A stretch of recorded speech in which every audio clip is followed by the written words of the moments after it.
Hi, welcome to Milk and Honey Heritage Farms, and I'm glad you're here today. We're gonna make some chili, homemade chili, and so I'll kind of take you through the steps of what I'm doing. I've got some home-raised ground beef, which you can use any kind of ground meat or small chunks of cut up meat if you'd like. It's up to you. So I'm going to cook my ground beef up all the way. So I'm going to cut it in the kettle. Not cut it, but kind of dice it up into smaller chunks so it'll cook better and a little faster. And while that's getting warmed up on my stove, I am going to open some home-raised Italian pork that I canned. And I want you to listen to this opening of this can, okay?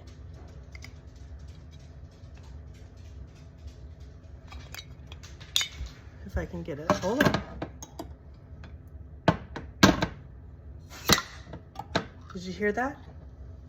I had to use the counter to open it. But anyways, it's Italian flavored pork. And this is already pre-cooked because you pre-cook it before you pressure can it. And that right there is just a little bit of the fats that were left over because you try to get it all out, as much fat as you can out when you're processing meat.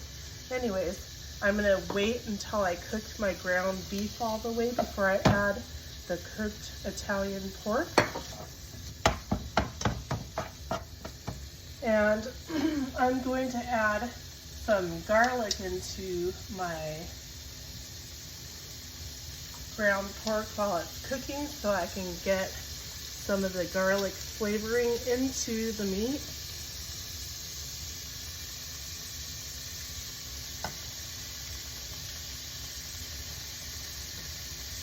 I hope you're all having a good day today.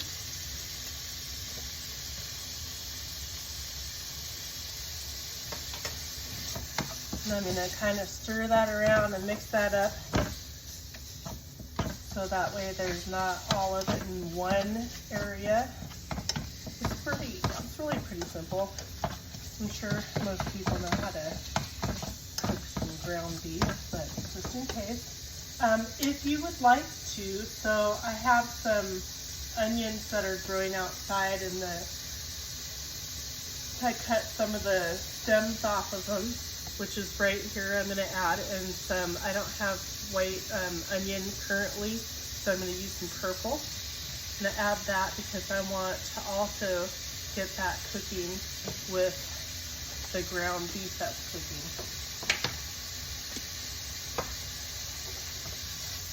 Stir that around, break up any big pieces of ground beef that are in there. You don't want to have any pink on your ground beef, so you don't get any botulism or contamination or whatnot. Don't want to make anybody sick. I've got a quart jar here of some tomato sauce that I canned up last fall that I'm going to use in my chili as well.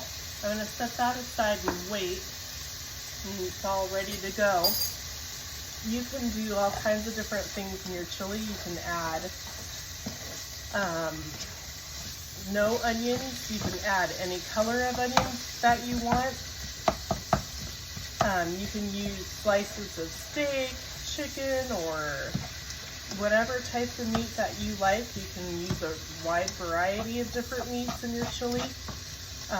I've done where I've done ground pork and ground elk in my chili, and won a chili cooking contest before. But yeah, you can do all kinds of stuff to it. Some people don't want any meat in their chili, so you could actually just do beans, which is perfectly fine.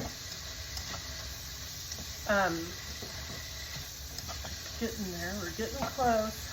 I'm going to turn it up a little bit more, see if I can get this cooking a little bit faster. Like I said, you want to make sure that there isn't any pink meat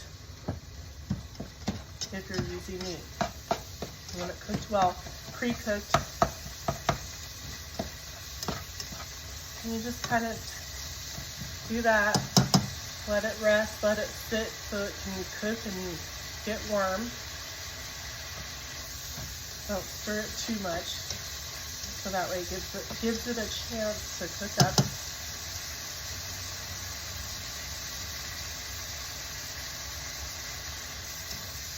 Make sure you break up some of those bigger pieces so that way they're cooked all the way through the piece. Very important.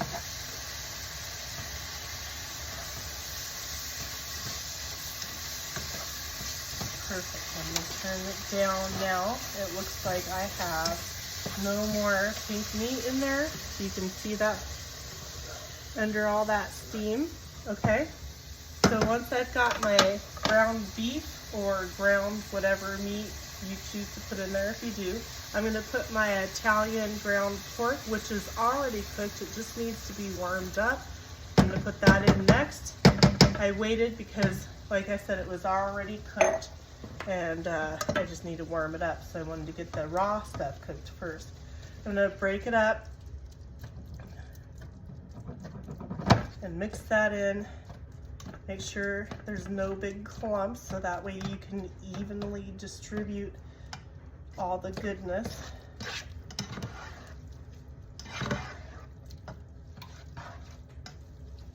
Okay, so now I'm gonna add my tomato sauce, and my tomato sauce has bits of garlic and bell pepper and onions and stuff like that in it already. So I'm gonna add that.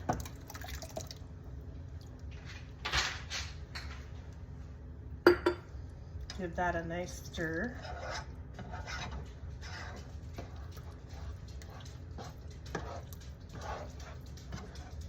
So now you can make this as spicy or unspicy as you like. In my house, we eat a lot of spicy. It's just how it is. But you'll add, you know, more garlic, more onion, more things like that if you want. And then here's my beans. I use 3 or 4 different variety of beans. I've got large kidney beans, black beans, small light kidney beans, and I've got some pinto beans. But you can use one kind of bean, multiple kinds of beans, a couple, or even more beans than that if you'd like. It's okay to experiment and try different types of things out, especially when it's a recipe that's fairly simple like this, where you just kind of cook and mix, right?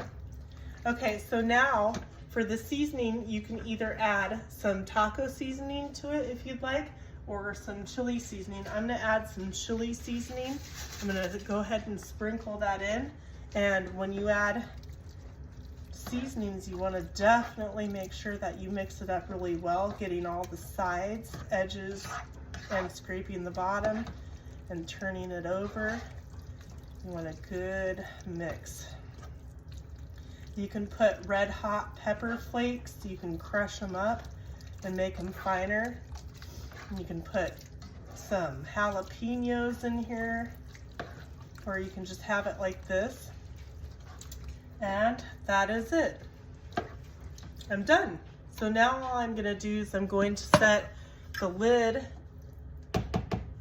on it, and I'll probably keep it on a medium heat, a medium low heat, like 4 or 5. You'll want to watch it. You don't want it boiling, but you want it keeping warm. That way all the flavors can mix together in there, making every bite that much more enjoyable.